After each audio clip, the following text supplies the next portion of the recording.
पर्व न्यूज। आरंभ एका नव्या पर्वाचा।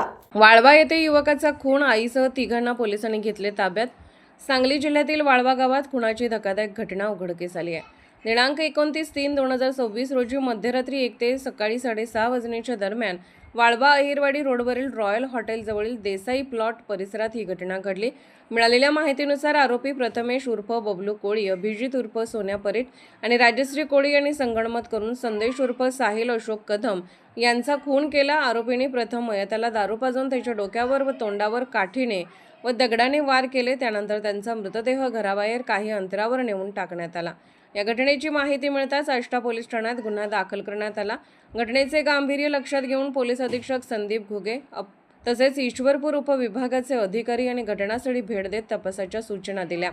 पोलीस निरीक्षक संजय कुमार झाडे यांच्या मार्गदर्शनाखाली सहाय्यक पोलीस निरीक्षक जयदीप कळेकर यांच्या पथकाची नियुक्ती करण्यात आली। तांत्रिक माहिती व खास बातमीदारांच्या मदतीने आरोपी शिंदेमळा बोरगाव परिसरात असल्याची माहिती मिळाली। त्यानुसार पोलिसांनी तात्काळ कारवाई करत तिन्ही आरोपींना ताब्यात घेतले। चौकशी दरम्यान आरोपी प्रथमेश कोळी यांनी कबुली देताना सांगितले की मयत संदेश हा त्याच्या आईला त्रास देत असल्याने त्याच्यात वारंवार वाद होत होते। त्याच कारणावरून झालेल्या भांडणात तिघांनी मिळून संदेश कदम याच्यावर दगड व काठीने हल्ला करून त्यांचा खून केला। तिन्ही आरोपींना पुढील तपासासाठी आष्टा पोलीस ठाण्याकडे वर्ग करण्यात आले असून पुढील तपास सुरू आहे।